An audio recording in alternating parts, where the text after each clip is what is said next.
Kamēr iepriekšējās paaudzes stādītās un koptās egļu audzes Latvijā iet bojā novecojušu normatīvo aktu dēļ, citvieta Eiropā ciršanas vecuma noteikumi ir krietni elastīgāki. Somijā un Norvēģijā lēmumu par koku zāģēšanu pieņem pats īpašnieks, bet Zviedrijā tiek dot iespēja egli zāģēt sākot no 45 gadu vecuma, Igaunijā no 60 gadiem, savukārt Latvijā sākot no 81 gadu. Tad viens no sortimentiem vai produktiem, ko no šādas sapuvušas egles var izveidot, ir putnu būrīši baļķu vietā. Nu, un tad ir jautājums, 50 gados mums ir baļķi, un kāpēc valsts prasa no saviem cilvēkiem 30 gadus vēl turēt?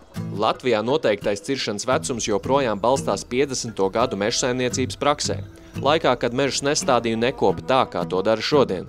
Mūsdienās izmantojot selekcionētus stādus, mērķiecīgi kopjot audzes, koki spēja nobriest ievērojami ātrāk. Gudra veča aprēķins 48. gadā pagājušā gadsimta, kad vajadzēja lielos resnos baļķus, vajadzēja platos dēļus būvniecībai, nebija līmētās tehnoloģijas, no kā šobrīd būvē debesskrāpjus un tiltus, un industrija bija pilnīgi citā līmenī. Toreiz tā, resursi ir, kad tad cērtam, priedi 100. Eglis 80, pilnīgi citas eglis, kas bija pilnīgi citādāk augušas.